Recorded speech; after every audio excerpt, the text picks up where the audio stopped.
Last night I was really very happy to meet you all, and I was thinking how I could reach you so spontaneously. It was a great thing to share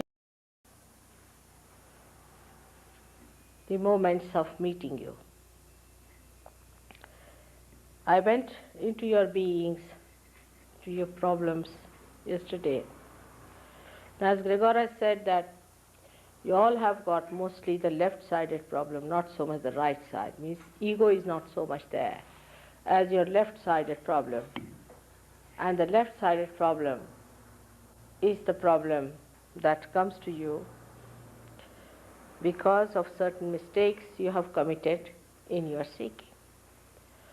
So it doesn't matter, it can be worked out. But the basic of the left-sided problem comes because I think you didn't get the love of your parents also in your childhood. One of the biggest problems is that of the mother's problem, that you didn't feel that security when you were a child to begin with. It's a mother's side, left side is a mother's side. The another thing could be that when you went into the society, they tried to create diffidence in you by their own norms and ideas about life. You see, their idea of success is very different from the idea of a seeker, because for a seeker, the only success he can have is when he has found out the truth. See, that's what he's seeking. And if one child is born who is a seeker in a family who doesn't know what a seeking is, they are just seeking money or something else like that, which is very superficial and nonsensical for a seeker, the diffidence grows in him gradually in the subconscious, and he starts thinking that are we mad or something wrong with us, or are we something strange people, what's happening to us? So how is it that we are so much different from the rest of the people who are madly doing other things, so much involved, and we don't find the fun in that? So the left side starts accumulating that diffidence within yourself. Then you find some friends who are with you, you find people who talk the same language sort of thing, that they are seekers, they have to seek, and they have to seek something. But the another diffidence that starts afterwards when you become a group, or sort of this whole thing becomes known to people who are, say, in the market, we can say, who are in the market, who are just trying to mobilize their money into new channels where they can make some money, you see. So these people, when they come to know about such a group which is still uncertain, does not know how to, where to go, what to do, you see, it's a very vulnerable society, because there's nothing established, they don't know what to do, they realize that these people are wasting their time, the other people who are doing other seeking like money and all those things, they understand that. But they cannot also understand what they should do. So it's a very vulnerable, very risky type of a life they lead. And in that risk, the first hit comes when they give up their parents, you see. Because because of the parents' attitude towards them, they have to give up. And the parents in America, I was surprised, are really not at all kind to their children. They have only rights, they have no duties, I feel. I mean, it's just the other way around in India. They have no duties for their children. They are rich people, they don't look after your, needs, nothing. I mean, it's something surprising. The other day, somebody told me a story that if the son is having a party or something and he's enjoying himself with his friends, then if they puts the music little loud, the mother in the other house would ring up the police and call him to ask the police to arrest this fellow. I mean, this is one can't imagine in India. On the contrary, the mother, if she knows that the boys are going to have the party, she'll go all out to prepare something nice for them and how to make them happy, and she would disappear from there so that their age group should enjoy themselves. I mean, this is a very common practice in India. So many such things, have crawled up because of, I think, war. I would place it to one of the things is war. Because of war, your parents got disturbed and they got upset. Let's also give them some grace about it. All right. So they were all very much frantic and disturbed and their nerves were broken. Let's take it like that. Now, whatever it happened, then this also the material advancement, so-called, through your industrial development came through. All right. That also put such a pressure on them. I mean, if somebody has a TV, you must have TV. If you don't have a TV, then you are a gone case. If you have some plastics, you must have some plastics. They have some nylons, you must have some nylons. You see, the competition was in accumulating these things all the time. And the machines were trying to create more and more of this nonsense because they are hungry things, you know. So they were consuming all the mother's earth and converting it into all these nonsensical things, which now is a big mountain and is a big problem for you, how to dispose them of. And the people in the household were trying to compete with others in this kind of a nonsensical pursuit. You see, the whole thing was a chaos for you because you are born with a different awareness within you, because you are awakened to a fact that material things are not going to give you joy. And this is what was difficult for you to convince your elders. And the elders also got into the funny ideas of Freud, I should say, and all the people started writing books about nonsensical things, how to treat your children, how to behave towards them. It's something absurd. I can't believe it. Shocking. When I hear, I mean, there was a girl in Switzerland, she told me that my child, who was only 1.5 months or something like that, died in his bedroom. I said, in his bedroom? I can't understand. What is that? They said, we don't make our children sleep with us. I mean, I can't understand.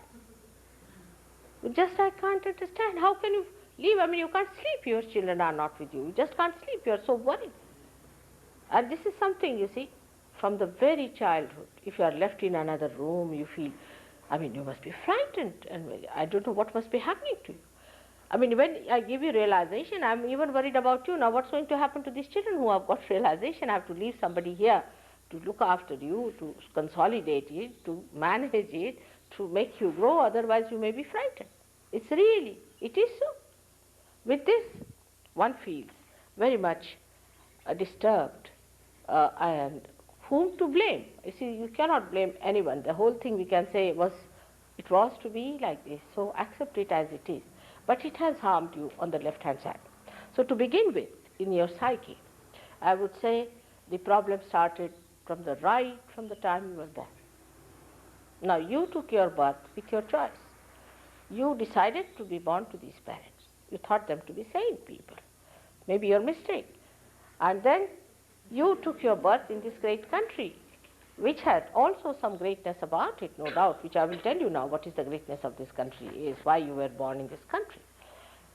And then thirdly, that you had to live with your own nature. You could not take to the nature of other people. And the difference between the two, the gap was so great that you just couldn't manage it, you see. And you had to get out of it. And once you are out of your home, you are absolutely vulnerable to these people who are attacking you. Because you are not yet matured enough to face them, you are quite young, and you are suddenly attacked, your innocence is attacked. Then now you should not do this to your children. That is very important. But now the children are going to be very powerful people. Now look at the matured ones sitting here, just like great, grand, old mothers, you see. They are watching the things. Like when I went back, these two boys, one without a shirt, one with a shirt, standing there. I asked him, what are you doing here? He said, we are looking after all the crooks who are trying to go inside. And we are protecting you from them. These two little things, one was so big, still they are. They have put all their toys there to fight. You see, all the crooks that are going in, so they are all standing there, both of them. So it's like that. You see, these great children are to be born, no doubt. But in between is your generation, which is a very important generation for me, because you are the foundation of that great kingdom, the kingdom of God. So you are also very important. So the first thing you have to do, as I said, to say that, mother, I am not guilty. Do not take anything upon yourself. Say that, mother, I am not guilty. You don't blame yourself for anything. All right? First thing. Secondly is that the left side gives you a kind of a diffidence. It's such a vicious circle, you get a diffidence, all right? Because of diffidence, you do not get your realization, maybe. Even if you get your realization, you go little bit coming, little bit going, you see all the time, and you get more diffidence. Then the vicious circle starts. The diffidence again stops your feeling the vibrations. Again you get into diffidence. You start blaming yourself and hating yourself. Again it goes in a very bad vicious circle. So first and foremost thing for all of you is to have complete confidence into your faith that you have to seek something beyond. First say, this is the first faith you should have. That you have to seek something beyond, and whatever you were doing in this may be mistaken. Doesn't matter. But your aims were correct. Your aims were perfect and your aims were correct. All right. Now the second thing you have to know in yourself, that you are not all these things like the worldly things that you see, but you are the Spirit. You are the Spirit. Now believe that you are. Do not have diffidence because you have failed so far. Doesn't matter. Whatever has happened, ultimately if you find it, you find it. So second thing you have to know. Second thing you have to know that you are the Spirit. This is the second point, and I was gradually yesterday strengthening your left side, of which you are not aware. Perhaps you think that you are very egoistical. Some people think like that, and that this is the ego. But mostly this whatever ego you had is also finished because the way they were bumping at it, you see, so it is hurt ego. And it may become a guilt within you. You say, oh, I should not have done this, I should not have done this, I should not have. No use worrying about these things. No use going back onto it. So because of this, you see, the left side, which is a very important side in Sahaja Yoga, is affected. And it starts right from the Swadhisthana, in the Swadhisthana chakra. As I told you that I am going to tell you about your chakras, but more relating to the left side. Left side, as Gregor has written a book, Advent, in which he describes it as the sin against the mother. And the right side, he says, the sin against the father. Not the mother who has given you the birth, but the Shakti, the primordial mother, the power of God's love. Sin against her is the left side, and sin against the father is the right side. So countries which are developing now, like India, you see, they are trying to develop into your style. They are going to have plastics and nylons and everything, then they'll take to drugs, then they'll become hippies, and then this will happen, and then I'll have to give them realization. Before going all these circles, they are not going to listen to me. They don't want to short circuit it, you see, so let them go ahead with it. They are now developing. All these countries who are developing, they should come and see you and meet you and know what development has given you. This kind of material you are understanding this so well, but they will not. If you tell them that, they can't believe it. You will be surprised. When I go to India, I have to take nylon saris for them. Though we get very beautiful silks in India, they don't think there's much about it. You see, they think, why don't you bring some nylons for them? So this is what it is. You see, they don't understand. And this is the thing I told you, that the Kundalini is in India, but they are not awakened. You people have realized the value of matter. You people have realized that matter doesn't give you the joy. You have to go beyond it, especially nylons and plastic. At least this much you understand. But you go to any sophisticated Indian family, they'll give you food in stainless steel. Though they may have brass, they think that, oh, stainless steel is great, you see. All the rich people will take out their stainless steel. Even if they will have silver, they think stainless steel is great. Can you imagine?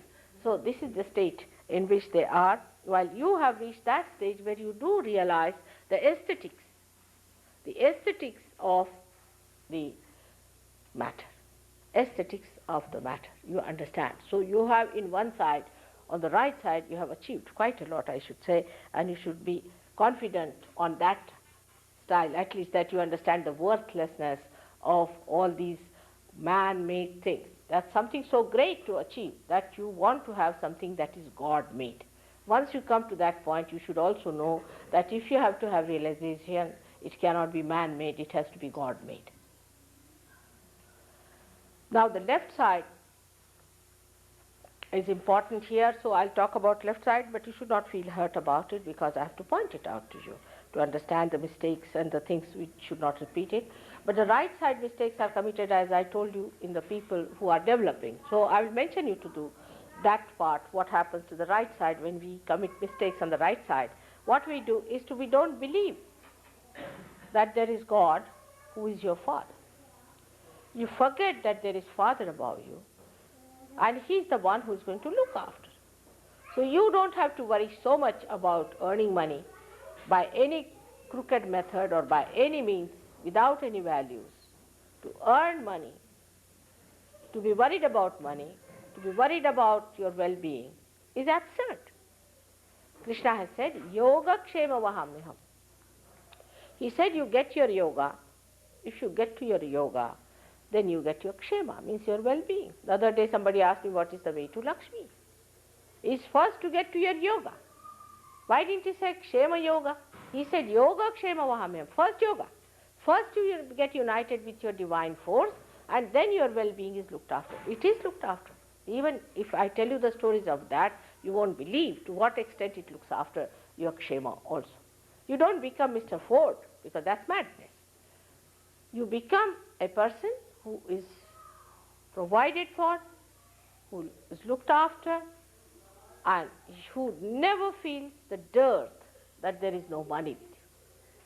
That's what is kshema is, in which your health improves, material things improve, everything improves once you have got yoga, which is promised by Sri Krishna 6,000 years back. I am not saying something new, it was said about 6,000 years back. So you become a realized soul. By becoming realized soul, you realize that your Father, God Almighty, is the richest man in the whole world. He has everything. From where does it come? It comes from Him. Riches that we think are riches are not really riches. The one He gives you, the one He provides you, are miraculous. These are miraculous things. And when it happens, I'll give you one example for this. Like in London, you see, we didn't have any place for the boys to live in and girls to live in. They wanted to form an ashram. There was a lady who bought a place because she had sold her place. She bought a place, a dilapidated, a ruined place in Lambeth Vale. Of course, you'll be surprised that William Blake has said, because I laid the foundations there, and he said it, that the foundations will be laid in Lambeth Vale. He said that England is going to become Jerusalem. And he said in Lambeth Vale the foundations will be lit. Imagine this, William Blake and his prophecies. I stayed first in Surrey Hills. He has written that the first beacons will be lit in Surrey Hills. Can you believe this man? How good he was in prophesying. Whatever it is, this ashram could only provide rooms for very few boys and girls, and a big problem for them. So they said, Mother, we have to have some more places to live in. What are we to do? I said, all right, now you pray for it. Just ask. And a boy came with an idea, we should form a co-op. So they were not willing to form a co-op. They said, Mother, it takes 10 years to get a nice place in co-op. It's useless. I said, if he says so, just go ahead. So they formed a co-op.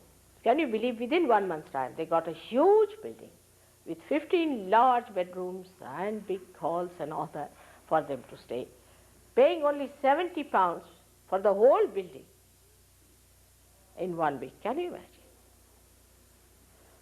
Then after a month, they got a huge, big, very, very big hotel with all things there, beds and linen and cutlery and crockery and everything that you could think of, paying only £70 per week for all such a huge big thing where about 25 people can easily live.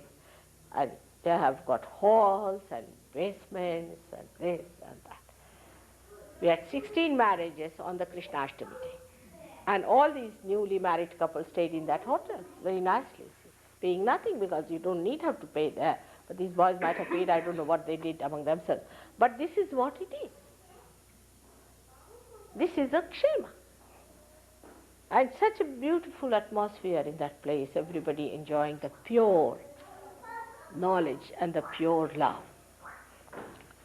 Now we are on the left-hand side, and when I will discuss about the chakras, I'll be dealing, pertaining more to the left side and not to the right side, which is the side which we say is of material well-being, or say how do you get your physical well-being. You also get your physical well-being through this. Just raise it a little too. I can't quite hear. Can you see, all of you?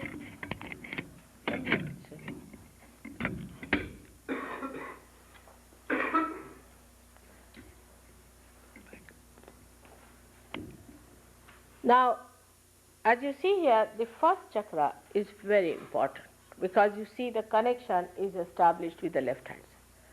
It's a very, very important center. It's the center of your innocence.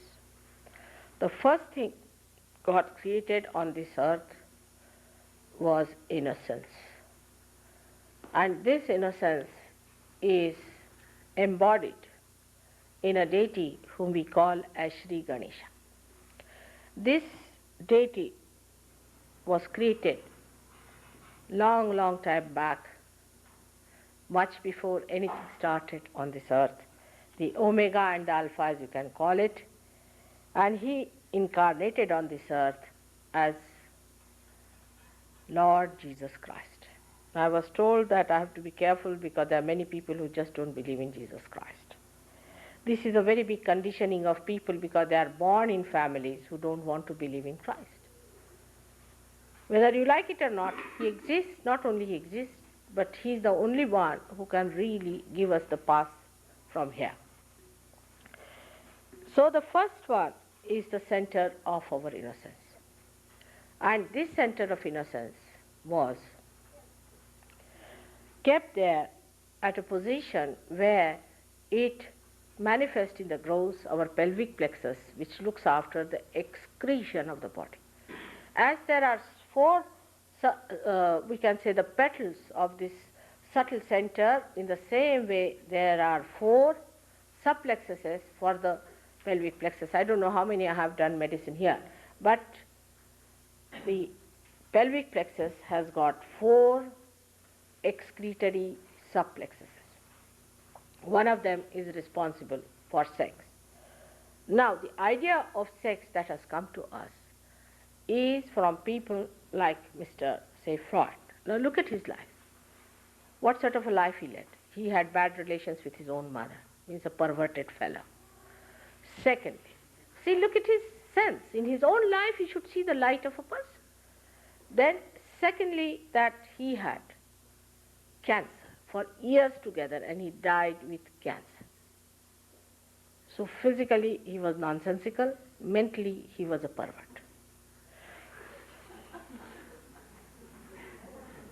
Yes, I mean, you must see the person whom you try to follow, all right?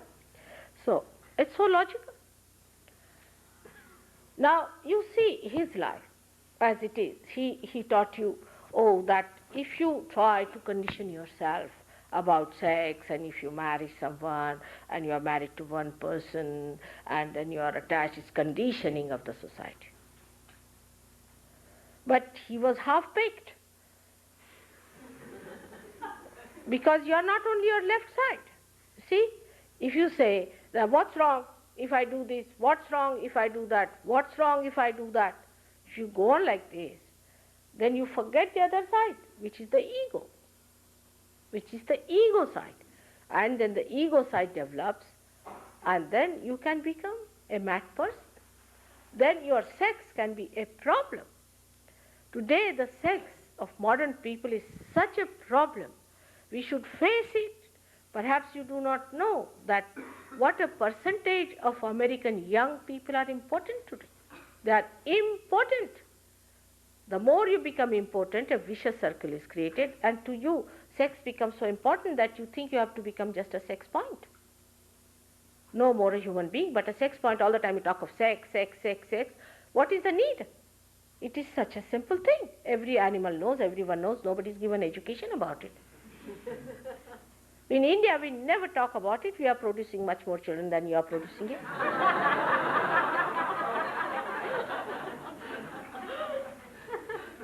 There's also another reason why we produce more children is The load has to be on us because children don't want to be born here. The conditions are so bad. In England, 2 children are killed. 2 children, can you believe it? Is announced. 2 children are killed every week by parents. I mean, I can't think of one parent in India who will do that. One. We have poverty, we have everything. But no mother can kill her own child. I mean, even if she has 12 children, she wouldn't mind. Mind is not the thing. She loves them. She can't afford to lose even one child out of them. I mean, it is another extreme we have. Like, we can even sell our country for our children's sake. We are to that limit. You see, some of the people who are so attached to their children that they don't mind. For their children's sake, they can sell their country. I mean, that's going to another extreme. But I must say that children would like to be born in India, not here. So we are carrying the load upon ourselves. But the main thing is our sex ideas are really being conditioned by this so-called deconditioner. When they say do not condition yourself, actually they decondition you. They think, but they are conditioning you much more by saying do this, do that.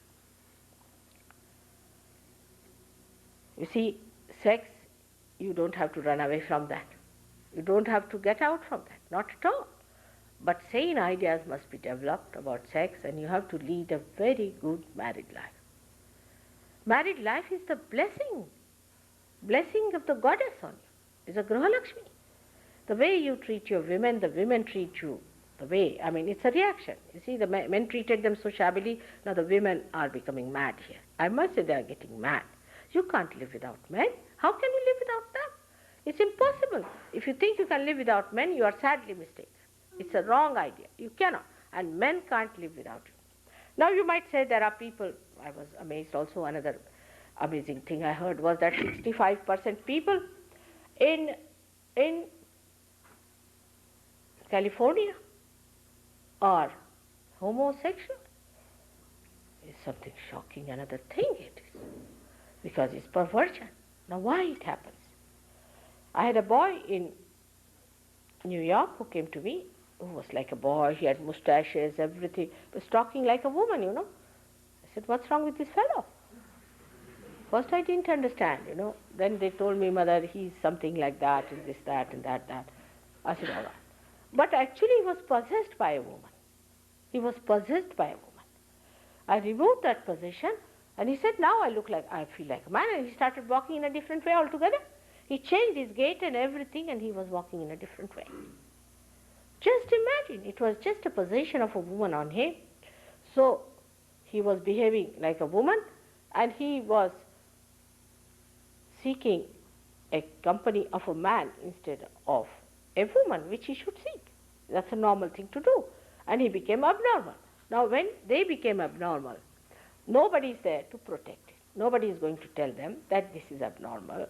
This is nothing that you should say, this is sin, this is illegal. Nobody is going to listen to that. If you tell human beings this is wrong, they will sit on your head. They will never do it. Never tell them this is wrong. Tell them this is right. Go ahead with it. When they suffer, they'll come back. This is the way our modern society is working towards you. All right, you want homosexuality? Permit it. You want killing?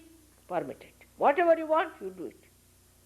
Well, they have a feeling behind them that once you allow them to do what they like, either they'll be finished completely once for all, headache is gone, or once they realize they'll come back to normalcy. I think this must be the basics for everybody not going into it and finding out that 65% people are suffering from such an absurd thing, which is not at all joy-giving. It's never joy-giving. It's just ego pampering. Because some women told me, mother, these men are so dominating and they are so horrid, and that's why we should not have anything to do with them. All right? And they try to push us here and there, and they try to harass us, so we have nothing to do with them. We'll have ladies together. I said, that's not the way. You should know how to handle them. They are very sweet. Oh, they are extremely sweet. You see, you should know how to handle them. They are like children, absolutely like children. But you have to be a real mother to understand them. They are so sweet, you can't imagine. They are extremely sweet and good people. Same about men, I would say, that the way they see the women are sort of dominating them and all that. There are ways of handling the women of that kind also. You can manage that. You see, you have forgotten the sweet methods of romance. You see, now the romance depends on the wig you wear. If a woman is wearing a particular type of a wig, the man falls in love. She changes the wig, the love is finished.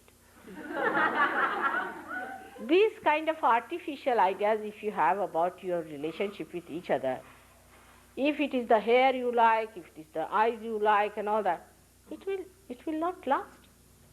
But the feeling that we belong to each other, just we belong to each other and we have to love each other. Then you don't see these defects in each other, you don't find these problems, not at all.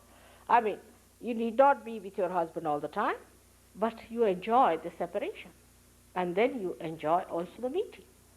It's not that if you are away from him, then you are bored stiff, not at all. It's a very sweet thing that happens to you and can happen to all of you when you are realized. Once you are realized, you come to such a normal position that the whole thing normalizes, you see, because that's an absolute point. That's the thing that takes away all your imbalances, all your problems, and you really know what is love, what is enjoyment. This Gregor is the one who came here, did all kinds of nonsensical things here, you know.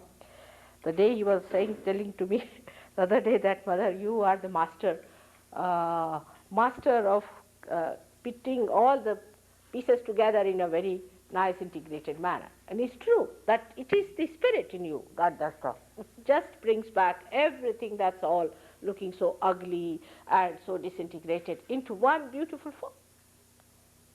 And all the romances that you have heard of, now he has such a romance for his wife, you know, he's so romantic that nobody can believe that he's a modern man.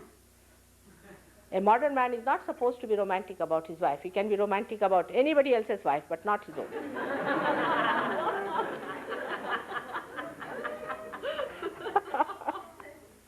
So this is the absurdity of our ideas about love. She's your own.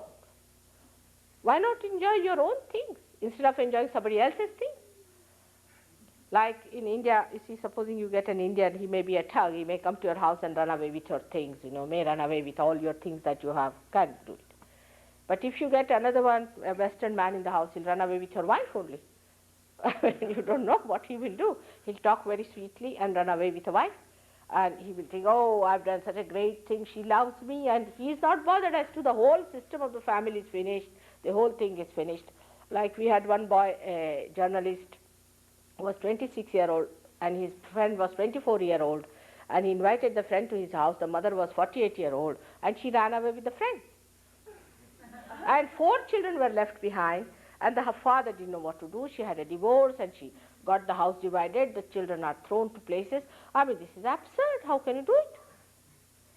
And she came to me, oh, I'm in love with him, Mother. I said, this little boy who is younger to your son, how can you be in love? Are you mad? You must be mad to believe in such a thing. And the fellow was interested in her money, perhaps, maybe. I don't know what he was interested, but they were in love, supposed to be in love. I don't know what sort of a love is this one. See, how can you be in love with your great-grandchildren? It's absurd. You know, this is so absurd. You see these 80-year-old people trying to copy with you, going in a pub and dancing like you with the shaking hands and everything shaking and collapsing next moment. What is there to compete with these young children? You are grown up, you are matured, you are sensible, you are sane, enjoy them. It's a funny thing, you see, in these modernity, we have gone very much away from reality. That's why we are away from joy and enjoyment. All right, so this is it, that sex is to be used for its right purpose and to be used at its right point, means at the Muladhara. Christ said one thing. He said, it is written, thou shalt not commit adultery. I say, thou shalt not have adulterous eyes. Because he knew this would happen, and he is placed at that point where he controls the eyes. Nowadays we have started doing sex with our eyes, this flirting business. What do you get out of it? Looking at this girl, looking at that girl, looking at this girl, that girl, what are you getting? Your eyes are ruined, your attention is ruined, you are finished and fagged out. And by the time you have seen 20 girls, you sit down and say, ah. This is the best way to age. And then you go to beauty clinics and try to look younger. See, what is the need to look at these girls like this? They are all your sisters. Have purity in your heart. There is no need to waste your attention so much. There is no need to waste your attention. For an Indian would be looking at the things and you will be looking at the women or the men. You finish your choice at a point. You finish it and enjoy it. Even in Guru shopping you do the same thing. You have come to me now, I have told you the truth. But tomorrow another Guru comes in, let's go and have a look. If you have that kind of a frivolous idea about yourself, Sahaja Yoga is not going to work out in you. You have to settle down with it. You have to work it out. Your spirit is to be completely uncovered and is to be brought into complete consciousness of yours. You should really become the master. Unless and until you are master, you should not give in. And don't go to these people just to look at them, because you spoil your attention. So, doing sex with your thinking leads you to impotency. If you have to eat food with your mouth, you start eating with your nose, the mouth will be finished because it's frozen, and the nose will be finished too, and you won't be eating either. Whatever things have to do, whatever ways, you should allow that organ to work out that thing. So that's why the spontaneity in sex is lost. You think about it, plan about. How can you plan? I just can't understand. You plan about everything that is so spontaneous. And that's why there is such a problem.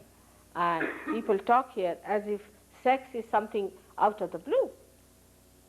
It is just there, it exists, and you don't have to learn about it. It is all there. And to talk about it also is not necessary. It is your own private.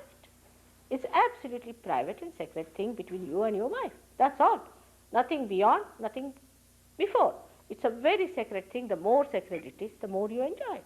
I have known people in India who are 90 years of age and still very potent. One gentleman came to tell me that, mother, my wife has died and I'm still, I don't know. I said, it's all right. He said, how do you manage? I told him, how do you manage? He said, I'm living in her separation, I'm living. That's how they live. And they manage themselves. While here the people at a very young age just become exhausted and finished. So we have to understand that in Sahaja Yoga, you try, it will work out. It works out also. Gradually your attention will be stationed. You will be very much in the center and you will develop your innocence in such a beautiful manner. You get back your innocence in such. Can you believe it? Completely become so innocent and so simple that you are amazed at yourself. Your innocence is there as far as money is concerned, no doubt. Still you are intact on that point. On that point, Indians are not. You are innocent as far as material things are concerned. For example, you don't mind giving all the money to these horrible gurus as long as you get your realization. But there, I think, innocence is not stupidity.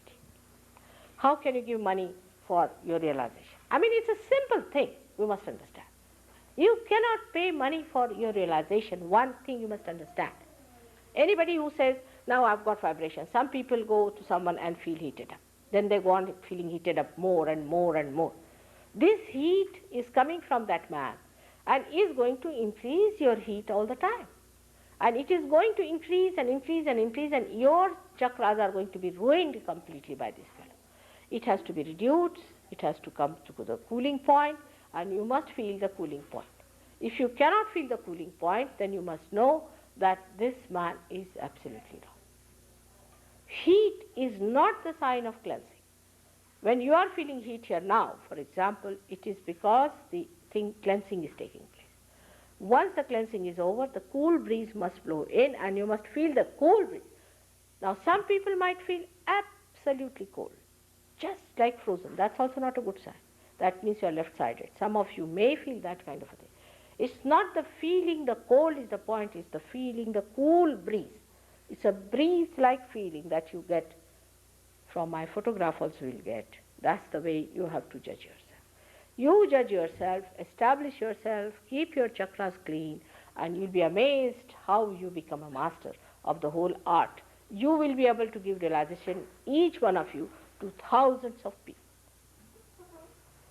So now in the second chakra when we come, is I would say is the chakra of your seeking. We call that as the second chakra because the third chakra comes out of it. Is the chakra in which you seek. It starts from very, very beginning. When you were a human being, you did not realize that you came to this stage in thousands and thousands and thousands of years. First of all, as any animal, what you do is to seek God in food. You just seek food. You are seeking food, you want to eat. The whole thing is at Nabi level, is at this point where you are just seeking the food, how to nourish yourself, how to look after yourself.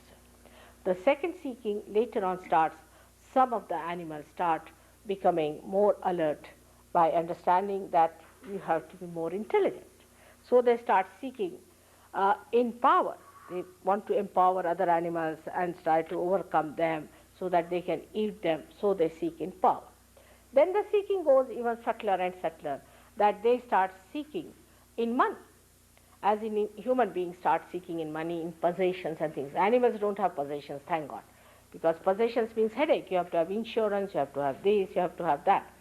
So the human beings start getting the possessions and all these things, and they start going into this seeking. But the last and foremost seeking is of the very evolved is the seeking of the spirit, the seeking of God. This is the real thing that should happen to us when you are at that point of maturity.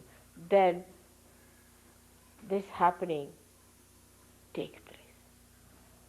Now, the other center that is coming out of that one is actually, it's not shown here, but it comes out of that, is the center called as of Swadhisthana, is the center by which you think, you organize for the future, you think, you organize for the future, you work out your action through it. Like we think all the time. What we do is nothing but think. Planning is such a curse that we don't do anything about it. We just plan and keep it in the book. Or we have planned it. They think we have planned it, it's done already. It's not so. Now this thinking gives us a realm of future into which we enter in. When we start thinking, we do not know how we imbalance ourselves. In this area resides the principle of the primordial masters, as Gregor has told you.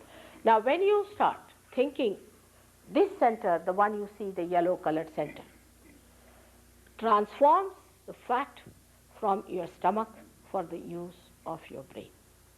Now people are so much against fat these days that it would be really dangerous to talk for it. Now, from where are you to get the replacement of your brain cells? Tell me, if you are not going to consume any fat. As it is, your livers are out, so whatever fat you take any amount of fat, you will not have any weight. Try. Because that fat is the reserve for your brain which thinks all the time. You have to, do you know that this brain is made of fat cells? Do you know this or not? Is nothing but fat cells. In Sanskrit, it's called as Meda. And the whole thing is called as Meda, even the brain. Even your nerves are made of the fat cells. Now when you don't take it, any form of fat whatsoever, I'm told that lots of butter is lying here wasted. When I say I don't say you ate the mountain of it. No. What I'm saying, if you don't take at all any fat, then what you do is to make your body starve for the fat that is needed for one of the purposes is the brain and for your nerves. If you don't take fat in the body, you will be a nervous person. What is the supplement for your nerves? What are you going to supply it? That's why you find, mostly to make it out, a Westerner and Indian is very easy. You make them stand before any calamity, all right? The Indian would be silently watching. The another would be going into completely, everything will be coming out. Or the eyes will be twisting, the nose will be going up and down, the ears will be going like that. They'll be all nervous. The reason is your nerves do not have any sustenance in it. That's lost because you just don't take any fat. Take little bit. I'm not saying the mountains. You see, if I say something, you may jump into the mountain of fat. That's not the point. But just to avoid completely the fat is a wrong idea, creates an imbalance. Now this pore center has to do double job. Firstly, it has to supply the fat to the brain. Secondly, it has to look after your liver on the right hand side. When it moves to the left hand side, your pancreas, your spleen, your kidneys and uterus. Can you imagine? All these things this poor thing has to do. Now if you are thinking all the time, then it is trying to find out all the fat globules it can get from everywhere to supply them in the brain. All right. And if it does not get that, then it is a dangerous thing. But even if it gets it, then it is creating a problem for the other organs which it has to look after. That's how people get diabetes. You don't get diabetes because you eat sugar. It's a wrong idea altogether. I don't know from why the doctors have started this kind of a thing. For example, in India, people take sugars, at least half a kilo of sugar per day in the villages, at least minimum. They eat more sugar than they eat rice. Take it from me. But nobody has diabetes. Why? Because they don't think.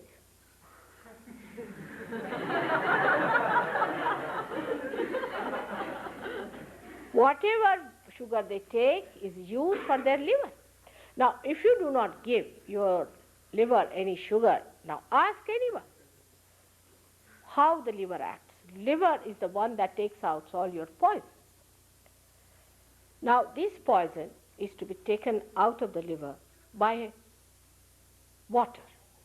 Now, if you take the water and drink on top of that, what happens? That the hydrogen becomes heavier. I mean, there's H3 added to it, and the whole system of H2O, which has to be neutral, becomes like this, and you can't receive any heat into it. So the whole heat, which is the poison, accumulates in the liver. You get all kinds of liver problems, all kinds of liver problems. Practically, most of the Western people have liver problems, but they don't know it till they discover it. Till they are absolutely on the verge of something very fatal, they do not discover about liver. Now this hydrogen, which pulls it down, you see, becomes like an arrow, doesn't receive anything from the liver, the heat. And such a person never gets any temperature. Even cancer acts the same way. In cancer also the H goes down very much, though it's a left-sided problem, which I'll tell you. But same thing happens, that the heat of the body cannot be taken out by water. So the water becomes a heavy water, you can say. But after realization, the hydrogen goes up like that, and you receive all the heat. And people who have bad liver feel terrible heat on the right-hand side. Now you have to take carbohydrates to neutralize that heat. You have to take carbohydrates. Now if you don't like sugar, eat rice. I mean, if there's some sort of a thing on your head. This also is an enterprise. I must tell you, these food stores are also another enterprise, which is very, very subtle. Very subtle enterprise.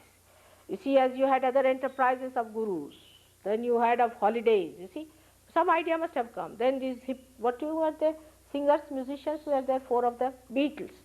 You know, the one who created them, Beatles, his uncle has told me the story how he did it. It was all maneuvering to begin with. And that maneuvering made people mad, and that madness is still on. You see, people go on into that. It's all auto-suggestion and all those things, they work it out. They're psychologists, you see, and they know how to maneuver people and how to dominate them. They know it, and they manage it. They work it out on your weaknesses, like you do not know about food. Now, some of the health food I ate, it was not for human beings, it was for buffaloes, I felt. Really. Some of the foods were so hard and so harsh. I got such a pain in my stomach. I said, no, this is not for human beings. This is for buffaloes. You are not buffaloes. You are human beings. You have to eat food which is digestible to your stomach. Of course, that doesn't mean you should use this white bread. Of course, that is not the thing which makes your liver completely sort of, or you can say the intestine sluggish. But you should not eat all the fodder of such a hard things, like everything you cut because you want to preserve the vitamins. You will cut everything and eat everything like that. Japanese are the worst on this. Japanese are the worst. I mean, there's nothing that they don't eat. They eat everything that you could think of. I mean, you can't eat their food the way they eat. First thing they served me at a very special banquet where the princess was there and all that, was a shell with all these moss around it. See, for us Indians, as it is, we are a little fussy about these things. And my daughters were there. I said, what is in there? It's a, say, live thing. I said, live? We were all frightened. What is live? They said, the oyster or something is live inside. And they poked it and it started going like that, you see. I said, oh God, how do you eat it? And the Japanese just twisted it down and ate it off, you see. And they eat everything raw. There was a boy who was eating peanuts. We asked him, what are you eating? He said, I'm eating these prawns. He was just feeling them out and eating them. I said, can you imagine? This is the way they eat their food, which is not meant for the human body. You have to cook. But your women are so busy with liberation, they don't cook. They don't cook. You should learn to cook to handle your husbands. You see, if you know how to cook, it's very simple. In our Sahaja Yoga Center, we teach them how to cook. Because if you know cook, you are the master. You see, men are really so simple. I mean, really so I cook very well. I'm an excellent cook, I should say. But a gentleman came to see me. He was a German, and he told me that there was one chairman of a company that he told me, if you want to eat the best chicken, ask Mrs. Srivastav to cook for it. That's my another name. And she's an excellent cook. I was surprised I had this reputation all over that I cook so well with chicken. And he came all the way, you see, and he brought the chicken with him. And he came all the way to cook with me and to eat it. And he was a very big man also himself. I was amazed to see that just to learn how to cook the chicken. He said, my wife doesn't know how to cook. Just imagine how helpless he was. All men are helpless as far as food is concerned. If you give them good food, you see, they may say, oh, we can eat whatever we like. But it's not so. If you know their tastes and things, and if you know how to handle them, it's very easy to handle them. Like somebody told me, Indian men are very great cowards. I said, why? Because they don't know how to cook, that's why they don't divorce. Imagine to say such a thing. It's not that. They are very wise. What's this of changing every day a wife, you see? One wife, she knows all about your habits, she knows everything, she knows how to cook for you. It's a good idea. We carry on very well as companions. Every time if you change, God knows she may come as a shrew, she may come as anything. You may lose your head with somebody, another may break your hand, another may break your legs. It's better to know one and handle her for this lifetime. So next time at least you don't face that time. It's very simple and wise way of living together to understand that in one lifetime only, if you live with one person, you develop that love, that attention, that understanding, because human beings basically are very good. If you live with somebody for 2 days, you will just see the superficial things of that person. That may not be good. So to get to the depth of a person, it's necessary you live with that person with a loving care, you see that person, and you will discover how beautiful that person is. He is so beautiful sometimes that you're surprised at him. The other day, I had to go for something to a hospital. I mean, I never go to a hospital, but something happened and doctors were after my life, you must do this, you must do that. And my husband couldn't see that. He was so upset, he had never seen me like that. So he went back to his office, he put his head like this, and he was sitting there, didn't do any work and anything. When he came back, I was angry with him. I said, what do you mean by not being here? I was here and there were other people. But actually I knew what he was doing. So I went and told him, I know you ran away, you coward, you couldn't stand there. He said, it's true, I couldn't see it. And then his secretary told me, oh boy, he was horrid. He wouldn't talk to me, he wouldn't allow me to do anything. That's what happened. So to understand a man, it's such a great thing to love. I don't know if you realize that. It's such a great thing to love, to give. It's much greater than to have. Giving, I don't know if you have tried or not. All my life I've done nothing but giving. And I think I feel so happy about it. The real source of happiness lies in giving only, not in taking it anywhere. It's such a great thing to give. Give, give, give. And you'll be amazed you have no dearth of anything. That is what one has to understand. But to think about what things I should preserve, what things I should give, what is there to think? If somebody likes to have it, doesn't matter. It works out. Now, the second center is also of the Lakshmi center, because you asked me how to get the Lakshmi. Now, this is the center of Lakshmi, because Lakshmi is the deity of the center, and the deity actually who is the male side of it with the one who is the kinetic side. The power is the potential side and the kinetic side is the male side. So Lakshmi is the power of Narayana. Narayana is the deity whom you call as Vishnu. That's why Vishnu only incarnates. Because he comes for our seeking, he incarnates to give us our higher awareness. Always the Vishnu incarnates, or the aspects of Vishnu incarnate. And that's how we have been evolving one after another. For example, when Noah's Ark was built, it was Vishnu who came in the form of a dolphin, fish, and saved that Noah's Ark. And that's how we were saved. Then a tortoise form it came in, to make the fishes come to the shore and start crawling on the Mother Earth. Like that, a leader is always born, and that leader is the aspect of God, is the incarnation. Now many will say we don't believe in it. So many are like that. We don't believe in this, don't believe in that, don't believe in that. We believe in this and believe in this. Now how can you say that? First of all, know that you say this because you are conditioned for something. You have a fixation. When you say I believe in it, or you say I don't believe in it, you have not reached your absolute awareness, have you? How can you judge? You cannot judge. So you have to become that. Once you become that, you just put your hands and ask a question. Was Vishnu an incarnation? Was it the aspect of incarnation that gives us our realization? You will start getting more breeze, and then you will know that it is so. But this fact about Vishnu, that he exists, you will only know after your realization. When you raise the Kundalini, and if the Kundalini stops at this point of Nabhi, then you have to take his name. If you don't take his name, it won't rise. That's why the mantra is a very big science, to know first of all how the Kundalini is moving. You can say the mantra is like, to give it very gross example, is like a toll that you pay at every point. So when you go up to a gate, now you have to pass through that. Then you pay a toll. But somebody gives you a mantra before realization, it has no meaning. Because you have not started moving as yet. If your car has not started moving as yet, how can you pay the toll? Whom are you paying the toll? You are just paying the toll to the guru, who is not sensible. You have to go to that point where your Kundalini has stopped, which you can see yourself and feel it. And then at that point, you have to raise the Kundalini higher by saying that particular mantra, then at higher level, then at higher level. How the mantra is to be said, there's a science.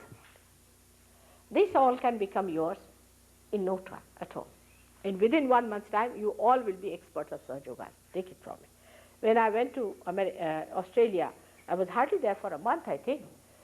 And within 15 days, see, these people from television and all that, they came to see me. And they said, are your disciples all scholars?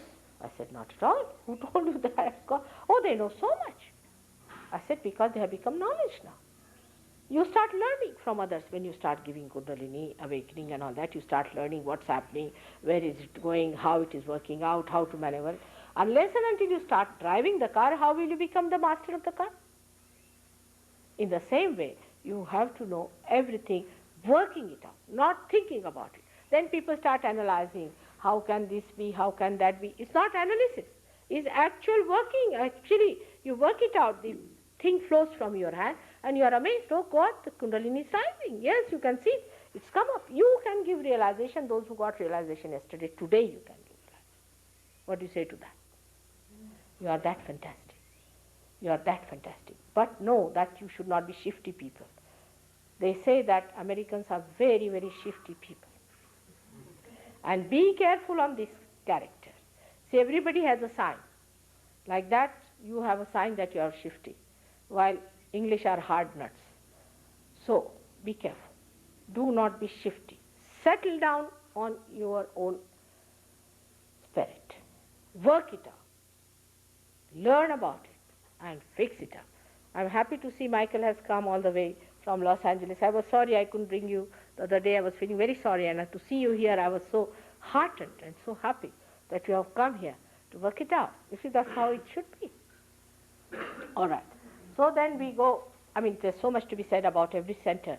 And you know that I have given at least 500 lectures in London alone, and there are tapes of my lectures is available. I mean, we don't make any profits as usual, but you must not also exploit us by taking the free tapes. You should pay for the tape itself, all right, the price of the tapes, and you can get the tapes from these people. We'll send you, you can copy it and give it to others the way you want to spread it, you can do it. There's no restriction on anything, but one thing is definite, that you should not sell it at a profit. As I do not sell it for profit, you also don't sell it for profit. There is no exploitation of the disciple and no exploitation of the poor guru who is standing before you. Now, so we go to the another center which is very important within us, is the center. I don't think I'll be able to finish it today, the whole thing, but at this point I'll stop, and tomorrow I'll talk about these two other centers and the spirit, all right? Tonight. So, this center is the center of heart. Here the Jagadamba, the mother of the universe, resides. The one who is alone, she is alone. She doesn't have any male deity with her. She's alone. She's the mother. And she looks after the people who are struggling in this ocean of illusion. She's the one who is the protector. She incarnates. It's said that she has incarnated 1,000 times, but she has incarnated many a time. Now this Jagadamba is the one who resides there at that point. And when you are a child, say about 12 years of age, she creates the antibodies in the sternum bone, and these antibodies spread into the whole body and protect you from the outer problems. Now those people who have the problem of this, especially in ladies, comes from insecurities in life. If you are insecure, then you get the palpitation, and such women at the extreme can develop breast cancer. If you can re-establish this, breast cancer can be cured in no time. Now, the other center which are important in this is of the father and the mother on both the sides. Now, the father is on the right-hand side, is governed by Sri Rama. Sri Rama and Sita, who came on this earth, they are not standing in the center, so you can see it very clearly that they are not worried about the evolution part of it, but they came on this earth to establish the right conduct of a person, especially in the political and economic field of life. How to be an ideal, a philosopher, or you can say a benevolent king. He tried to establish the symbol of that, Sri Rama, and those people who suffer from father's problem. Supposing the father has died very early, they have this problem. And the symptoms of that is you get asthmas. You develop asthmas. If you have any problem of the father, if your father has died early, or your father is torturing you, or you have no respect for your father, if you are a bad father, I mean the fatherhood itself, when it is challenged, you get these problems, and asthma develops. Asthma, what you call that, a breathing trouble develops. It could be with a combination of that, right side heart, and also Vishuddhi, but mostly it is the right side heart. It could combine with the Vishuddhi. Now, the left-hand side is the mother's thing, is the Parvati, is the wife of Sadashiva, which resides there in her form as a mother, Annapurna, or she's the one who is the giver of food. She gives you food. When she is in you, you find that if you cook for 2 people, it will last for as many as who want to eat there. It's like that. This is the deity that comes when it is awakened, it works out. Now, when this Swadhisthana chakra is governed by Brahmadeva and Saraswati. those who are students, for them it is essential to get this, because they are the gods and goddesses of your arts like music, dancing and all those things. Also, they give you the power of truth, in the sense that if you have a good swadhisthana, then if you say something, it comes out true. Your vani means your tongue, your vani would be voice, your tongues that you speak becomes the truth, is the power of this one. With the Lakshmi Tattva, as I told you, you get your affluence. Wherever you go, you bring affluence. You go to any house, people get affluence. You touch anything, people become better off. All the problems go out. And if you have problems on this, whatever you may try, you will never get rich. It will always be a problem, and you will have sort of losses and things like that. Now the left side Vishuddhi is the Vishuddhi Nabhi, which you catch very often here because of trucks. Now I must warn you that left side Nabhi gives you also a problem with money, always with money. Because if you have got left side problem, the Lakshmi just disappears. She just disappears. If you go more onto the left hand side, it is even worse. So alcoholism and all these things take you to a state where you start losing money, and you can become very much poor with that. So the poverty comes in with that kind of thing. The right side Nabhi is the one that gives you liver problems and gives you a very dominating nature maybe, or a temperament by which you get very much angry. Left side Nabhi has another very serious problem, which is a very serious one, where if your spleen gets affected, for example, people who are very jerky type, they have having their food, then they are running to the work. This can happen to the people who are right-sided also, because they are very speedy people, they are working, and then they want to eat the food at the same time, think about something, they will attend to many things at the same time. And this spleen has to look after all the emergencies and has to supply the blood cells. Because of this kind of a frantic temperament of the person, what happens, the spleen becomes frantic, and then the serious disease like blood cancer comes in. Moreover, this is nothing, because there is an antichrist who has come in this country, settled down here. He's a regular 666 who gives you also blood cancer. So it's a very serious thing, and all these things only takes place when you are not aware of it, you do not know. It can be cured completely with Sahaja Yoga, no doubt. It can be cured by your Kundalini awakening. That's the only way you can cure Sahaja Yoga. There's no other way out. But you have to first of all know how to manage your Kundalini, how to raise it. But the first thing you have to do is to give up some of your fixations you have, because it's a new venue you are entering into. And like any scientist, you should keep yourself open, absolutely open, and see for yourself and know for yourself that you have to understand everything in such a way that it should be logical. It should be logical, and through your vibratory awareness, not by your thinking. First you have understand it, and logically you will see it is true.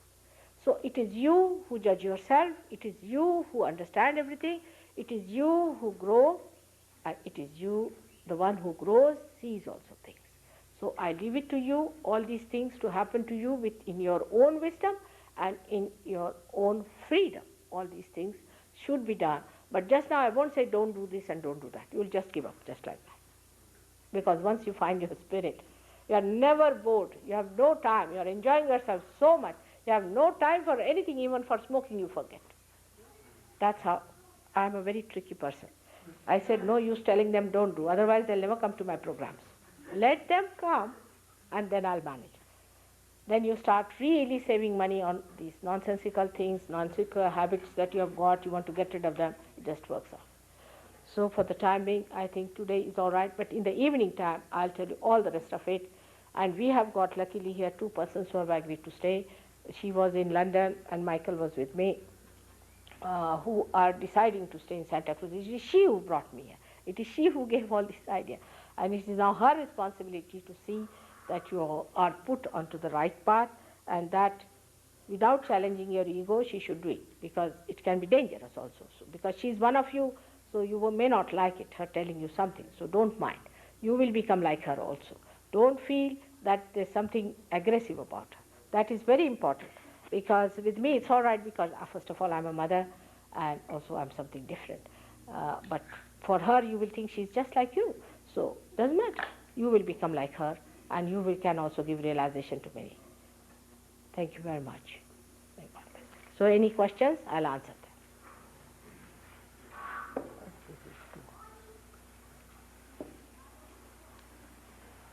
Yes. Yeah. When you were talking about the second chakra, you talked about the one that's green there? No, the one that is yellow colored, you see, which gives us the bite, or the second chakra. But it goes round, it's like a lotus. Have you seen a lotus which has got a stalk? The stalk is in the third chakra, comes out of there. And it goes round all over, it supplies everywhere, it can bend down. So this is the chakra which is flexible one. Swadhisthana, which is actually the Star of David. The Star of David is the one which Moses and all these things, they have built it up. All that, this crossing of this represents the crossing of Moses, the river that he crossed, or the sea you can say. All that is represented here, because it's the sea of illusion you cross. It's the work of Moses himself. The Star of David.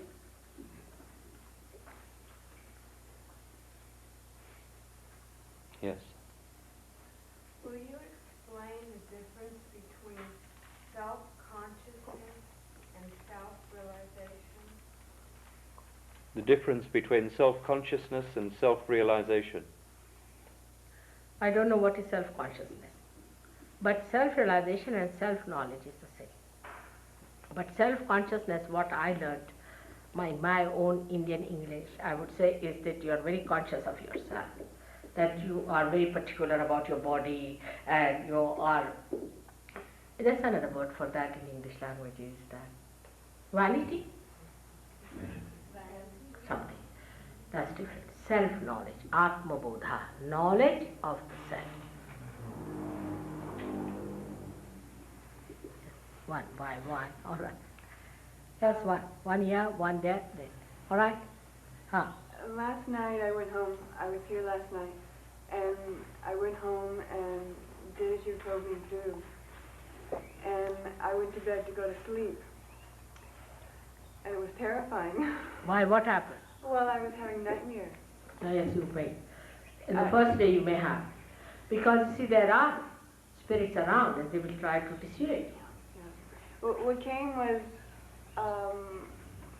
an image of my mother. And she was killing herself. Your mother? Yeah. It can be anything. You see, what happens sometimes when you sleep, you must have had, first of all, a very deep sleep. That's one thing happens. But when you come out of that sleep, sometimes you pass through your subconscious area in the beginning. And the impressions that you have had in your sushupti, means in the deeper sleep, are not there. But you just remember what you have seen in your present subconscious mind, see? And you touch that. But afterwards you get rid of it, no problem. It happens. Also, I want to ask you a question about, you said last night about drinking, and when people become alcoholics, are they possessed by negative forces? They could be, very much. Okay. Because they go to the left side. You see, if you drink, you go to the left side. You are in a vulnerable state then, because you enter into an area which is unknown to you, is the collective subconscious. And people can attack you. See, it is possible. Like Michael himself will tell you, he was, after realization, he started seeing them the way they were there. He could see them. And then he could find them better, because if you become something else, you can find them better. Otherwise they are in you. Till you become mad, you don't know they are there. Also, is that passed on from mother to child? Very much. Very much. Very much, no doubt. You see, you share them even from your friends sometimes. That's what people don't know when they deal with other psyches and things like that. They don't know that there is a way of protecting yourself from this. You have to protect. It's very subtle. They are just like diseases. they spread and they can attack you. They can get into you. It's very simple. It happens. Like I'll tell you, he and his wife, now they just announced their marriage, and she has been to some clairvoyances and all that. They were all in her. She didn't know. She got a realization on it. The day the marriage was announced, they couldn't bear it, that happiness of his wife. You see, so they all came back on her. And she got so possessed, he started looking like a man, talking like a man. It was a big problem. They had to come to London to get it all right. Yes, they are there. We can fight it out. No difficulty. We know the method of doing it, all right? So just don't worry. It will all. Yeah, one by one. Now, Yes. this gentleman, what have you to say? Yesterday you talked about your body as the temple of God, and I'm noticing that you're drinking Coca-Cola. I'd like you to comment on what is it that you like about It's Coca-Cola? perfectly all right with me. I can even take poison. No problem. You don't compare yourself with me, all right? I have to take poison also. I have to do all these things. So don't compare yourself with me. But this Coca-Cola is not so bad as people talk, I can tell you. It used to be very bad before that they were making about, say, 2 years back. I couldn't take that. But there's nothing wrong with it. I think it's sort of also I feel, I don't know, but maybe some sort of enmity is sort of an enmity that it is very popular. Maybe people are trying to say something. Because nothing goes wrong with me when I take it. If it was poison, I would know it's poison. But there's nothing so wrong with it. Because you see, I don't know, whatever they give me, I drink, I don't mind. But of course, not the alcohol. Even if I take alcohol, nothing will happen to me, but I would not take it. Because I don't need it at all. I'm already in the spirits. I don't need it. But now with I don't think that's wrong in this Coca-Cola. It used to be bad once upon a time, I would say about a year back or so. I never liked it. But now I don't mind because something they had it in it, is they have removed. There was some sort of Too expensive to put cocaine in it now. Now I don't think they put any cocaine. Oh, they must be putting cocaine. They used to. Now this is it, all right? So there's nothing wrong with it. It's a commercial. Yeah. They must. Yes. Now how many questions? The fellow there, yes. No, this one is first of all Which with one? respect. Because Okay. I told you. I was wondering, how is it best to cook the seeds of delusion, or will the Kundalini take care of that on its own? How is it? How do you get rid of the seeds of delusion? Yes. He says how to get rid of the seeds of delusion. Will Kundalini look after that? Of course. That's what I'm saying. Once the light comes in, that all goes out. The darkness goes out. You will be amazed. Yes, it's true. Yes. Now what's it, Michael? Now you have asked me so many questions before. Still on, huh? Let the others ask. Now what is it? You can come home and ask me now. What Yes. is it? Yes? Yeah, Mataji, do you manifest yourself in dreams? Pardon? Does she manifest herself in dreams? To you? No, that Mataji manifests herself in dreams. Do you manifest yourself in dreams? She understood. I don't know what I should say. I do so many things I cannot confess them to you. I'm sorry. All right. It has to be done. What to do? There's some way of communicating. Your television wouldn't take me on.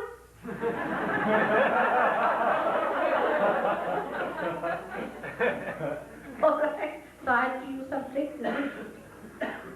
It's true. What's it? This is the first time I'm being introduced to the Kundalini or chakra or whatever, the vocabulary. Is there any... Yes, we have books.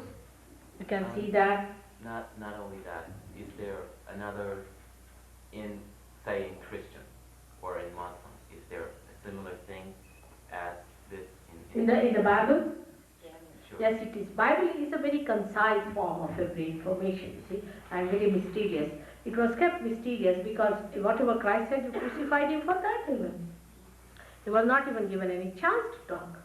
So he has said it. But as he said, I will appear before you like tongues of flames. It said also the T of 5, but only one word, T of, now you better find out about it, that's what it meant, alright? So many things that Christ has said, you will see that in your ascent. You will find it, it's all there. The Alpha and Omega, everything that he said is helpful. Even his mantras we use, Lord's Prayer is used for opening this center. If nobody has any other question, I have another one. But someone has there. Oh. That's all. Now who is the person? You two. I have a question. Coming out of a place of isolation and wanting to participate more in the society and learn from people and spread my energy and give, I'm becoming caught up in the desire and need to work and make money and do what other people are doing, and it's pulling me further and further away from myself. And I can see this happening, and at the same time I feel really oppressed and yet caught in the need to do this because this is what is done on this What planet. she say? Well, the isolation in society is keeping her away from, on the other hand, she feels the need to come back into society. Of course I'm saying the same thing. Why should you isolate? You are the part and parcel of the whole. There's no need to isolate from your society. Only the cowards would isolate. You have to fight in the society itself. Do you know, I'm a married woman. I've got my grandchildren. I've got my husband. On the other side, I'm very busy. Extremely busy. This time I went from New York, halfway I did my work, then went to New York because my husband was having a very big reception, and I shook hands with 680 people standing in the doorway. Then I was back again in New York doing my work. So I'm earning my living by doing all shake hands. I find it exhausting to, I get exhausted. Before realization, it is not after. You see, because before realization you are not integrated. After realization, what happens? Your spirit is the one that fulfills all your needs of your vitality and everything. We'll tell you how to feed that, alright? You will never be exhausted. It's an inexhaustible force that is running in. Yes, Bacha? In your path, how does realization happen? Are you Shaktipat? What is it? Do you transmit energy? In your path, how does realization happen? Are you Shaktipat? You see, if you ask these questions, I'll have to tell you something, which I do not know if I should tell you. Because in fact, one has to learn that whatever people try to tell, they were murdered and killed and also crucified. But I'm doing something great, must be. Must be something about me also. Better you discover it yourself. Because if I tell you, then first of all, it may, that you may shun me. It will be quite different. But let me appear before you as you are. I'm just like you, for example, for the time, alright? But must be something about me, isn't it? Has to be. But it's better that we are congenial to each other and understand each other at the same level, alright? Do you do that at the end of the program? You do. Do you do it at the end of the program? Yes. Yes, but don't call it by any name, alright? Otherwise, it could be compared with other things. Like people have started doing Shaktipat. Any Dikta Manjari is doing that. Yes. My energy has changed completely since last night. I just felt really light and weightless, and almost as if my body could just disappear entirely, almost an ability to be invisible. And when I was being attacked, I couldn't feel it into my body the way that energy would have come in before. What she say? Well, she's just describing her experience since realization last night, that she feels very light, that she feels that any attack she can be shunning off. But in any case, we'll tell you how to avoid any more problems, alright? How to get out of your house completely protected, and how to put your attention on your spirit, because that will give you dynamic powers. I mean, dynamic powers. Absolutely dynamic. You don't have to become recluses, nothing. We are not going to be frightened of anyone. Yes. Mataji, I've been hitchhiking around the country since 1969 and sort of being a sadhu, self-made sadhu. And I feel like I don't belong to the nationalistic countries and nations, and I feel like a prisoner here. I see. And I would like to know if there's anywhere on the face of this earth that people can live in freedom from the nations, if we do not choose to live the way that society lives. Well, he's been a self-made sadhu wandering through the US, and he doesn't feel part of this society. He wants to know, is there anywhere in the world where you can feel a part of society? No, I don't want to be a part My of it. child. No? I Sorry? agree Just a with moment. you that you feel that way, you see, because of certain things which alienate you. No doubt, I understand that point very well. But you'll be amazed when you will see that in this society only, we are going to create a new society. How can you leave your brothers and sisters? And I can tell you to come to India. All right, you come along. We will have some place in India also for all of you to come down and stay there. But who is going to look after the people here? Now in London we are having good Sahajogi, and Tracy would have been very happy to be there. But I told her, what about the people in Santa Cruz? And you'll be amazed. It will be all changed. The same people, you'll find them great. Same people, they are all very great. You have to just discover. Tonight I will tell you about America, how great it is. All right? Tonight. If I was not aware of its greatness, I would not have come to this country. Why should I come?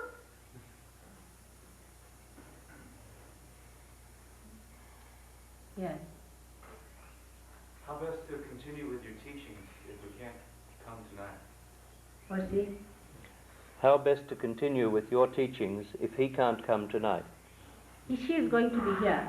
Better to be here if possible, because there are books that, you see, it is something that has to be practiced in every day-to-day life, you see, with your friends and things, and it's things that grows within yourself. It is not any teaching as such, it is the growth that takes place. Can I just make an announcement? That we have circulated a pad where they... Sorry, 1 second. We have been circulating a pad so that everybody who is interested can put his address, so that we can get in touch with you again. With your telephone number. Where is this pad now? Has it reached the end of the crowd? It has not circulated. So please, it will stay with Harry. Harry, will you please get up just so that people can see you? Okay. And before leaving, please leave your address and phone number. And if you cannot come this evening, we will go back to you. Are you all right? I mean, that's practical in short words. Good. Now you don't do those exercises, all right? Yeah. Yes, you'll be all right. Yes. Yeah. Right now in this country we have some very powerful men who have the ability in their hands to destroy all the planet through nuclear warfare. It's as if they are deluded by demons. And I would like to know, what is the role of the yogi teacher in representing the yoga of light to these people? What does it say? Well, we've got very powerful people here in America, and he's worried about the power that these people have.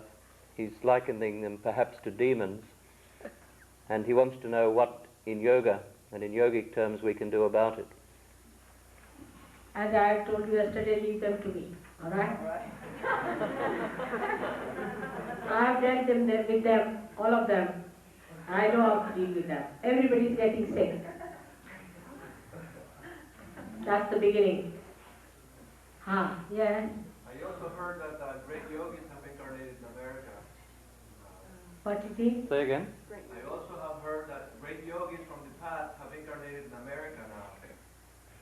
He's also heard that great yogis from the past have taken birth here in America. Yes, it's true. Young children. You see, one is guarding outside. Your daughter again. the one who was sitting on your lap. Ah, tremendous, isn't she? Like a grown-up lady, see, looking at everyone. Yesterday, those two girls who walked in. There's one coming in now. Oh, yes, yes, very great people are born, no doubt. No doubt about it. You should become a father of one of them, if you want to. All right, good idea. So we have to have good married lives, first of all. You see, they won't be married to people who do not have good married lives, isn't it? So that we have to have first of all. So the second stage would be to marry you all.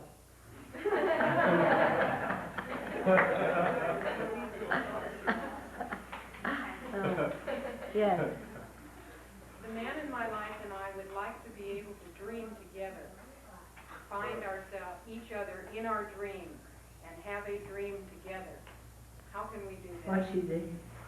The man in her life and she want to be able to dream together, see each other together in dreams. Why you don't are together in reality? Yeah. That is the dream itself. Reality looks like a dream, you know. It's so beautiful. Best thing is to be in reality. Everything in reality, in present, every moment. Every moment of life is dynamic. We don't live in the present. We live in the past or in the future. This would be living in the past or in the future. Just enjoy what you have. But I cannot just say that it is happening again. I would say it's happening. I cannot just say you be in the present, it won't work out. It's a brainwashing there. No, it has to happen. Right?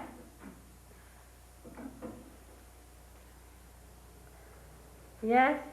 What's the best way to work with our parents, maybe who are really concerned about us and may are being a little interfering in our lives or whatever? What's the best way to deal with parents like that? What is it? With parents, what is the best way to deal with them if they're perhaps interfering a little in their lives? How to handle them? I'll tell you how to spread the magic of love, all right? I'll tell you. There is a way of putting a magic wand of love. It's very simple, very simple. We can work it out. They'll come round. After all, they are all human beings. If they are devils, then forget it. But if they are human beings, so they'll all come round. No problem. Yes? How can we tell if they're, you said demon set? Yeah. How can we tell if they're demon set or not? Sometimes it sure appears that way. How can you tell the difference between them, the devils and the good When people? you get discrimination power in your hands, you see, you start feeling the vibrations. And demonic people give you blisters on your hand, actual blisters. Heat. Not only heat, but blisters. Sometimes they give horrible blisters, and if you see their eyes, a demon's eyes, the pupil of the eye just disappears, just like a cat's eye. Have you seen a cat's eye? The pupil disappears. Even as a human. They look very powerful in their eyes, it's sort of hypnotic. But if you look at them steadily, their eyes will disappear. Sometimes if you touch them, they will faint.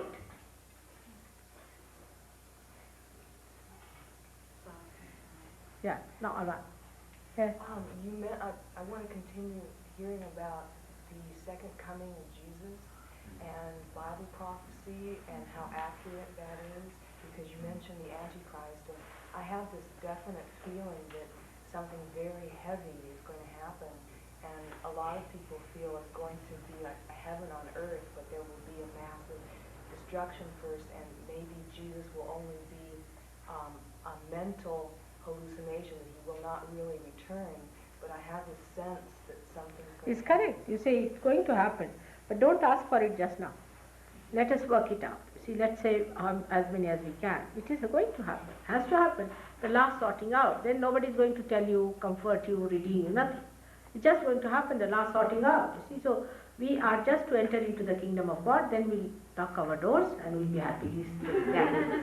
All right. So don't worry about the destruction. The rest of it, whatever is to be destroyed, has to be destroyed. But that's not you, by any chance.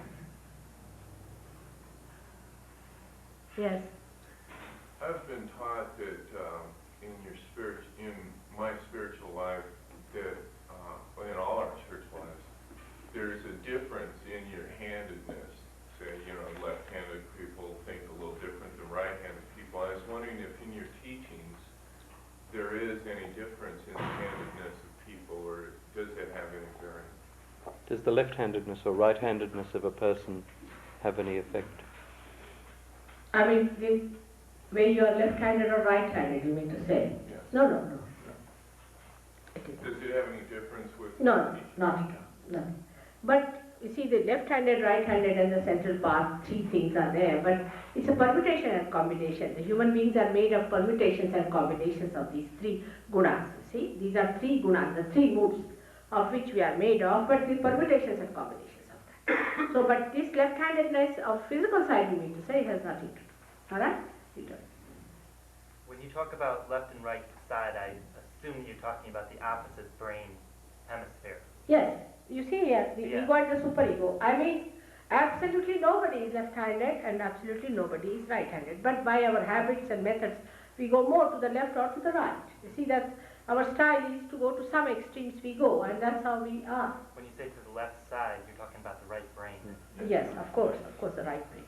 It goes to the right side, but it is actually placed more on the back side. From here it starts, more on the back side. And the right-sided one, though it is placed here, it's placed like that. Somebody who hasn't asked, just a few more. Somebody who hasn't asked. Several places in the Bible, Jesus referred to a return, and I don't know if the scriptures are explicit in calling it the second coming, but on the Mount of Olives he told his disciples that many shall come in his name claiming to be him, and many will be deceived. Brother will turn against brother, and nation against nation, and you'll hear of wars and rumors of wars, and there'll be famines and pestilences and earthquakes in diverse places. See that you're not troubled by these things, for they must needs be. It says, many false prophets shall arise and shall deceive many, and were it possible, even the very elect of you. He's just quoting from the Bible. I'm quoting from Matthew 24, Mark 13, and I believe it's Luke 7 also. References to something cataclysmic and the return of the Son of Man, who shall come with great power and glory. 11 Rudras, you see? They are called as 11 Rudras. These 11 powers of destruction are called as 11 Rudras, which I will tell you tomorrow. Where are they placed within us? My question is, how do you recommend people to distinguish between that which may be a true prophet and that which is false prophecy that comes from things that look good but inherently are not good? That's exactly the thing. I want to refer to, and I say this, hopefully non-judgmentally. I have been told by disciples of Sun Myung Moon, by disciples of Guru Maharaji, by followers of Love Israel. I know all of that. I've been told by their disciples they all say the same that thing. Their master is the return of Christ. And the Bible tells me if a man comes to you and says, go into the desert for Christ is there, or out on the mountain, don't believe it because it's not true. Now, can I tell you now, what you are telling is, I understand, it's true that they all say the same thing. They have to say the same thing. See, the false people have to be exactly like the person who is a real person. Now, how to make it out is the problem. The problem is how to make it out, who is true, who is not. You were not there yesterday, were you? No, that's the reason. You see, I have to repeat it now. But I told them at the very outset how to make it out. First of all, you go to any god. For any god's work, you must know you cannot pay for it. First of all. Because such a person will talk of righteousness, of holiness, of sacredness. And he himself has to have that. Thirdly, first is the money. It will hit on money. If you just say one point, even is sufficient. Second, what have you got from it? Say, for example, if there is a Guru Maharaj's person. Horrible, I wouldn't call him that, I call him Rakta Bij, all right. Now this fellow, if his disciple is there, all right, you see from this disciple. For example, if he says that he's got something, then you tell him, can you say, what's the matter with my chakras? Ask him. Can you say, what's the chakras, what's the matter with your own chakras?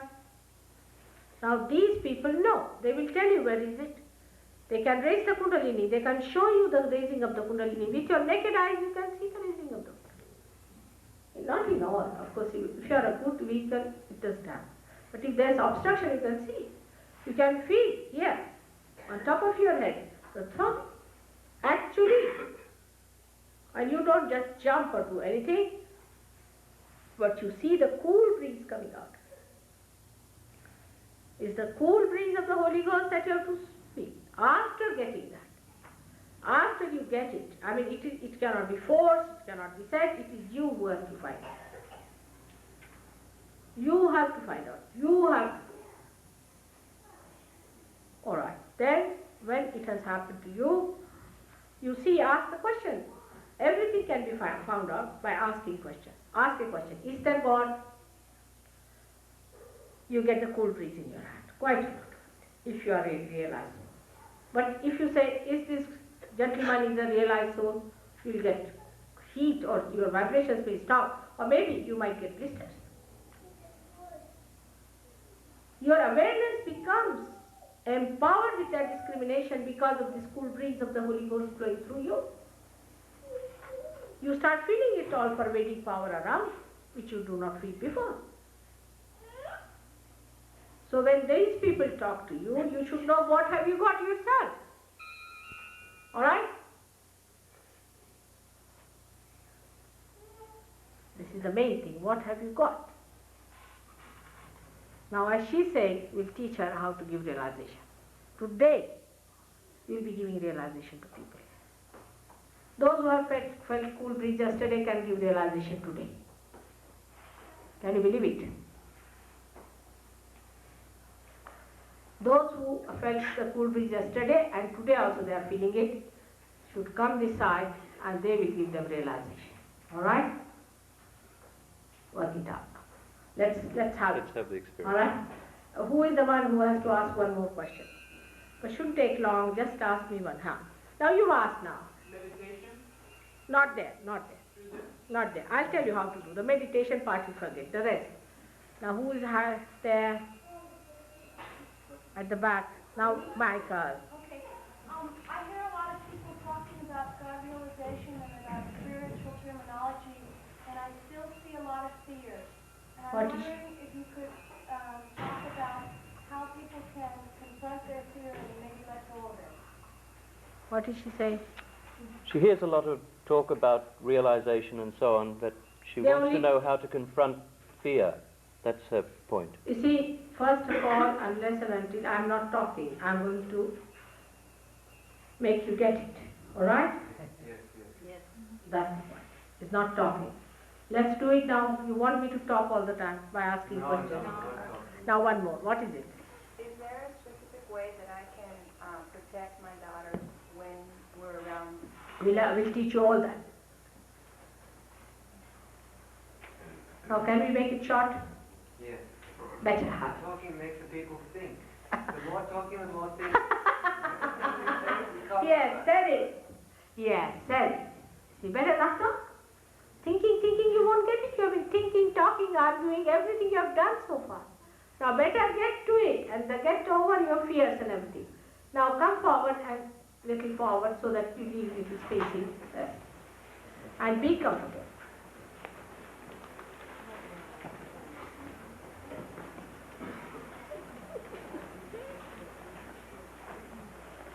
All right, sit down.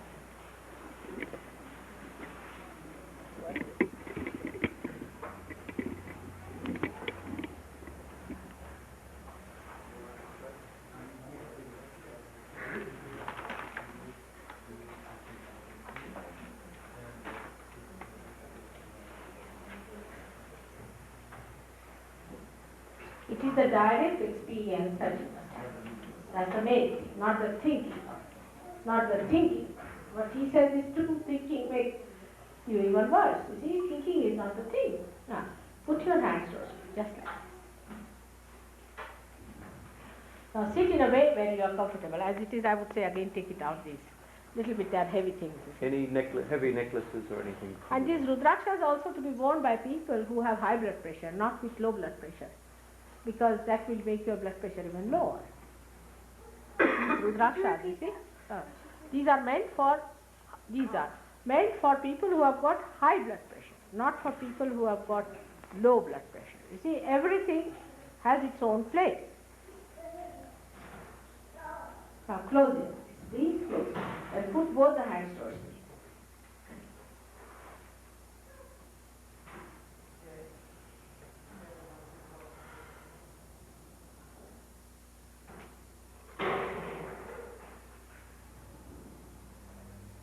Close your eyes. Just close it. And don't shake your body. Keep it steady. You have to keep it steady.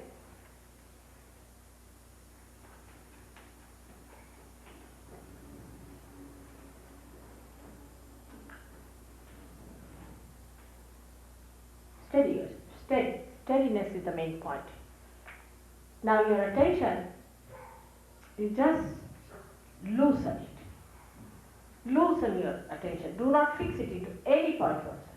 But if you can't help it, then you can put your attention on top of your head, but not anywhere else. Do not fix it anywhere. Keep it loose. It will just work out.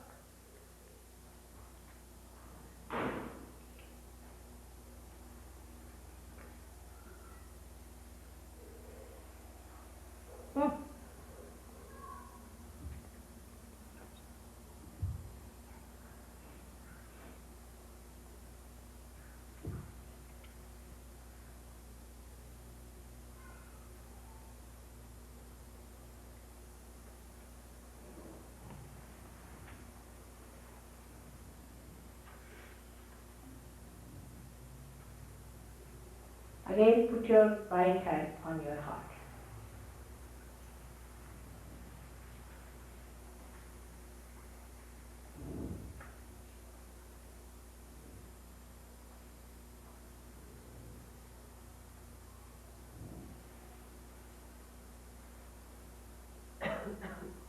And ask a question.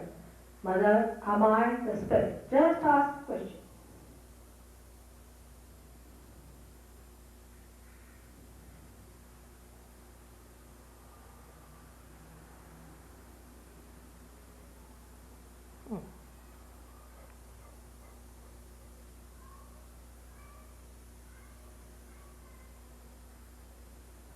Now put your right hand at the base of your stomach on the left hand side. It's the Swadhisthana chakra on the left hand side. Is just on the left hand side. It's very important. Now ask the question, Mother, am I the pure knowledge? Or make me the pure knowledge. Just say, Mother, make me the pure knowledge. You are.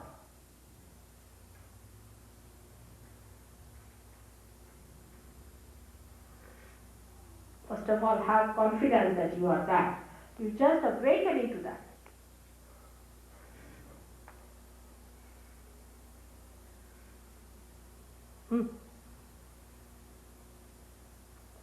Now, go little higher in the stomach, above the ocean of the spleen. So you know that?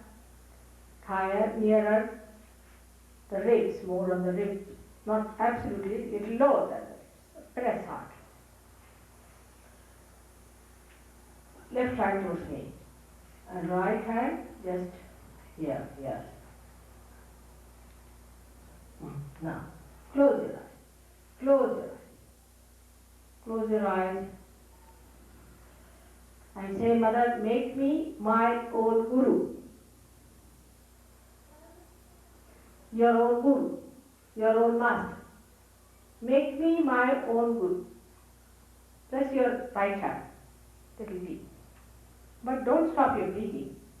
Breathe normally as much as you have.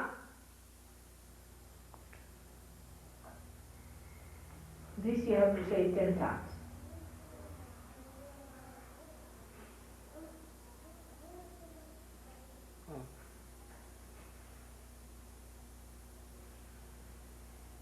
From your heart. Make me my own guru. That really gives you the discrimination.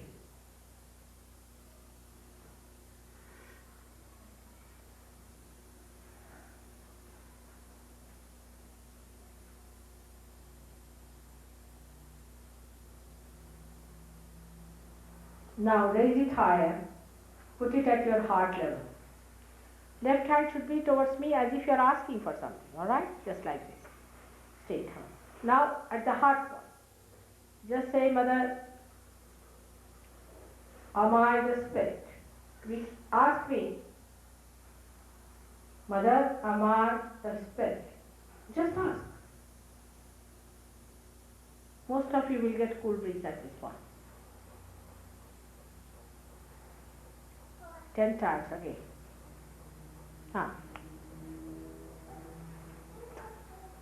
So many are getting it. It's very cool. It's very cool. Good. Just ask, Mother, am I the spirit? 10 times. Good.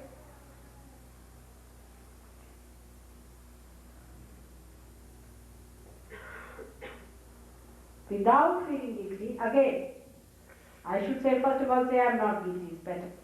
Put your right hand higher on the neck, on the left hand side, on the neck. This is the left Vishuddhi.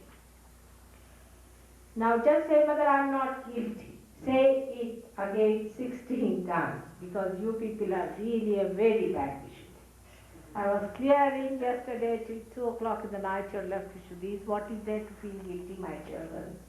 What harm have you done? Have you killed somebody? What have you done? Why are you so guilty? Go on saying, Mother, I am not guilty at all. Your confidence is not there.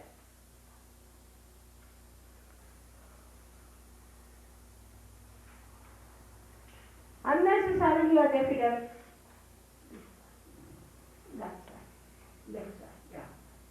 Just not to be guilty at all, alright? If you feel guilty, you are punishing yourself for nothing at all. Why are you punishing yourself? Just say, Mother, I am not guilty. Put your right hand here. Close your eyes properly. Put it down here. See, there must be a kind of a lump of your so-called guilt. All myth. It's all mythical. It's a very, very big myth you are carrying on and feeling sorry and suffering. What is there to suffer? You just say, Mother, I do not suffer and I have no guilt of any kind. I am very confident and I am a seeker and I am going to enter into the kingdom of God.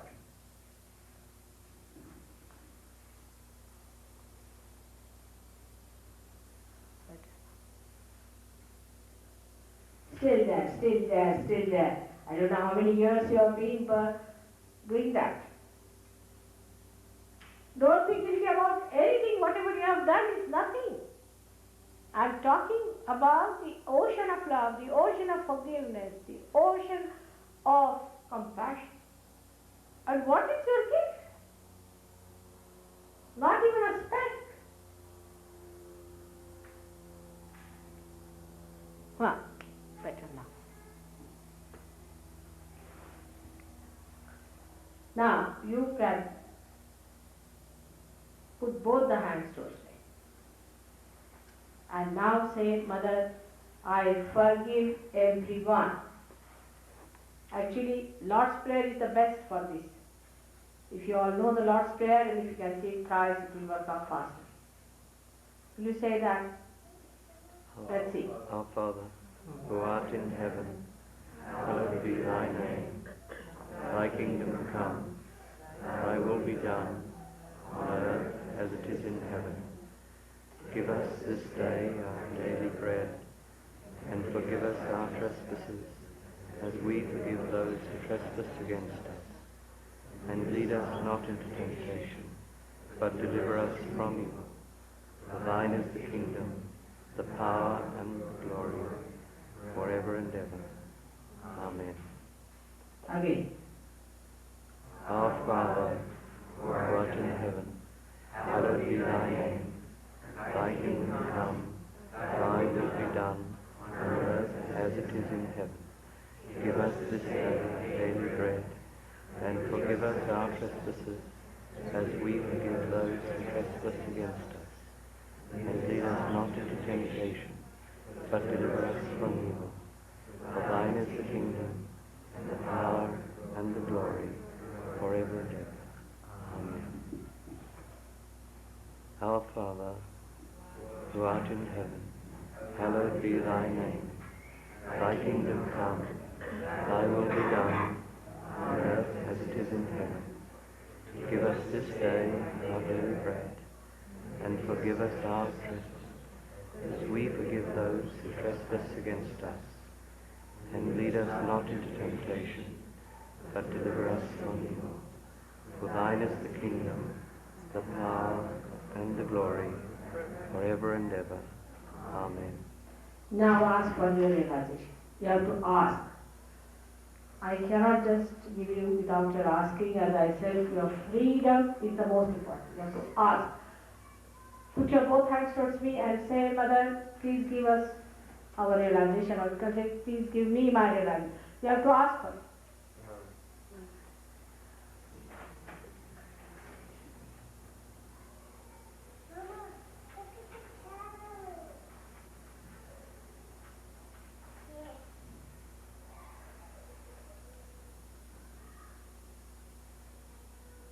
Seven times. There are 7 chakras. Just ask for your realization. It is your right to ask. It is your right to ask.